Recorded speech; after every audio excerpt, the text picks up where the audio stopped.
There is little doubt that the weather can dramatically affect our mood. Many of us will have happy memories of time spent relaxing in a park on a bright and sunny day with the smell of freshly cut grass and the reassuring warmth of the sun on our skin.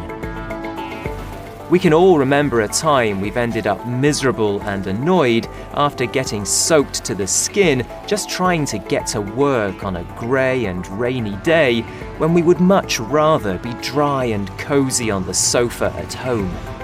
But some extremes of climate and geography can have a far more dramatic impact on our physical and mental well-being than the occasional day of bad weather. Few of us can even imagine what it is like to live in shadow, not seeing the sun outside our window for nearly 6 months every year. But this is the reality of living in the small town of Rjukan in the Telemark district of Norway. For Rjukan, the problem is not simply its climate, although the average temperature in the winter rarely exceeds -5 degrees Celsius, with fewer than 6 hours of sunlight a day in mid-December. It is the result of the town's geography. The town lies at the foot of one of the tallest mountains in southern Norway, the magnificent Gaustatoppen. On the high plateau above it, the tracks of a popular ski resort crisscross the brightly lit snow. While hidden deep down in the Vestfjord Valley, Rjukan's residents get used to being denied any more than a distant glimpse of the low winter sun for the long months between October and March. But ironically, the town owes its very existence to this seemingly uninviting location. It was founded in 1908 by the industrialist Sam Eade, when his company, Norsk Hydro, built the world's largest hydroelectric power plant at the site of the 104-metre Rjukan waterfall. Today, while the original Vormok power plant is now a museum and tourist attraction, the legacy of Sam Eade lives on in Rjukan. And curiously, it's not just for his industrial achievements that he's remembered. Eade understood the toll that living in the shadows for 6 months of the year had on the people of Rjukan. As early as 1913, he came up with the idea of using mirrors on the mountaintops to reflect sun down into the town.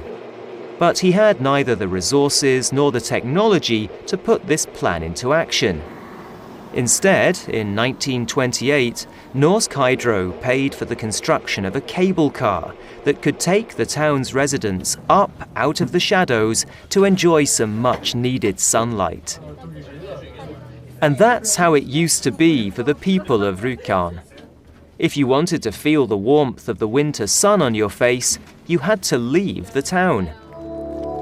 That was until 2001. When the artist Martin Anderson decided to revisit Eade's original sun mirrors idea with cutting-edge technology. 12 years later, 3 17-square-meter glass mirrors finally sat on the mountainside high above the town. Today, controlled by a computer in Germany, they follow the path of the sun and reflect its rays into Rjukan's town square. The artificial sunlight that illuminates the benches far down in the valley is only 20% less intense than the actual sun. Bringing the light back to the town was a costly and slow process. Not everyone thought that a small patch of sun was worth the $500,000 it took to build the mirrors. But seeing faces brighten as they step into the sunlight makes it seem like a small price to pay. Teachers bring their students to eat their lunch in the sun, and older people come to relax and chat with friends. The difference the sunshine makes is magical. It brings people together, and it makes them smile. The residents of Rjukan no longer have to spend the winter in shadows, waiting impatiently for the sun to return. And it's clear that they're all enjoying getting used to their new place in the sun.